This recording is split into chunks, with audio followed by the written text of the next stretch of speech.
அம்மாவை பின்பற்றி இன்றைக்கு வந்த லட்சக்கணக்கான பெண்களுக்கு இன்னைக்கு ஏற்பட்டிருக்கிற நிலைமையை பார்த்தீர்களா? இந்த அண்ணா திராவிட முன்னேற்ற கழகத்தில் கட்சியில கருத்து வேறுபாடு ஏற்பட்டிருக்கலாம், எனக்கும் இபிஎஸ்க்கும் கருத்து வேறுபாடு ஏற்பட்டிருக்கலாம், அது வேறு.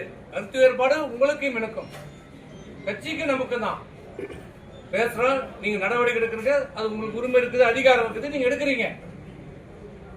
நான் உங்களை விமர்சனம் பண்றேன், அதுக்கு எனக்கு உரிமை இருக்குது. ஆனால் உங்கள் தலைமையின் கீழ்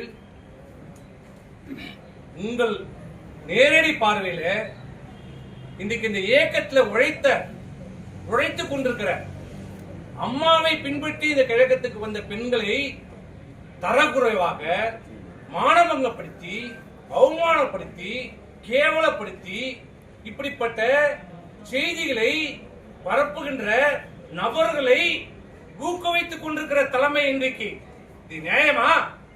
இபிஎஸ் அவர்களே, இதுக்கு உங்களுக்கு அழகா இருக்கிறதா? ஏன் உங்கள் வீட்டில் பெண்கள் இல்லையா? என் வீட்டுல பெண்கள் இல்லையா? எல்லார் வீட்லயும் இருக்கிறாங்க. இது உங்க தலைமைக்கு அழகா? இதுதான் நீங்க கட்சி நடத்துகிற லட்சணமா? நேரம் அம்மா இருந்தால் உங்களுடைய நிலைமை என்ன இருக்கும்? அம்மா இருந்தால் தொட முடியுமா? பெண்களை பற்றி பேச முடியுமா? யாரோ ஒரு இபிஎஸ் இருக்கிறார், நமக்கு என்ன எப்படி கேட்பார் அவரு? அவர்தான் இந்த அவதூறு செய்திகளை உடனுக்குடன் எனக்கு அனுப்புகள் என்று பார்த்து ரசித்துக் கொண்டிருக்கிறார். இதை அனைத்து அண்ணா திராவிட முன்னேற்ற கழக தொண்டர்களும் பார்த்துக் கொண்டிருக்கிறோம், மக்களும் பார்த்துக் கொண்டிருக்கிறார்கள். ஆனா காவல்துறை வேடிக்கை பார்த்துக் கொண்டிருக்கிறது. அதுதான் எங்களுக்கு கவலையா இருக்கு. மக்களை காப்பாற்ற வேண்டிய காவல்துறை, குறிப்பாக பெண்களை காப்பாற்ற வேண்டிய காவல்துறை. இந்த அரசு ஒரு மாற்றத்துக்கான அரசாக வரப்பட்டது. மக்கள் ஒரு மாற்றம் வேண்டும்,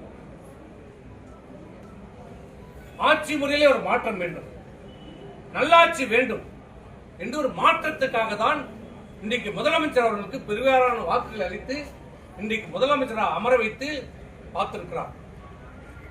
அவரும் முதலமைச்சரும் என்ன சொல்கிறார்? பெண்கள் பாதுகாக்கப்படுவார்கள், பெண்களுக்கு தீங்கு எழுந்தார், அநீதி இழைக்கப்பட்டார், உடனடியாக நடவடிக்கை எடுக்கப்படும் என்னுடைய ஆட்சியில் என்றுதான் சிங்கப்பெண் என்ற படையை இன்னைக்கு உருவாக்கி இருக்கிறார் முதலமைச்சர். ஆனால் இங்கே இந்த விழுப்புரம் மாவட்டத்தில் நிலைமை என்ன? விழுப்புரம் மாவட்டத்தில் நிலைமை என்ன நிலைமை? இன்றைக்கு பெண்கள் தைரியமாக பொது வாழ்க்கைக்கு வர முடியாது. இனிமேல் யாரும் வர முடியாது, அச்சப்படுகிறார்கள், பயப்படுகிறார்கள். இந்த நிலைமை எங்கே போய் முடியும் என்று தெரியவில்லை. நல்லாட்சி தர வேண்டும் என்று முதலமைச்சர் நினைக்கிறார். ஆனால் இங்கே கீழே இருக்கிற அலுவலர்கள் மாறவில்லை. காட்சி மாறிச்சு, ஆட்சி மாறிச்சு, ஆனா படம் அதே படம் தான் ஓடிட்டு இருக்கு.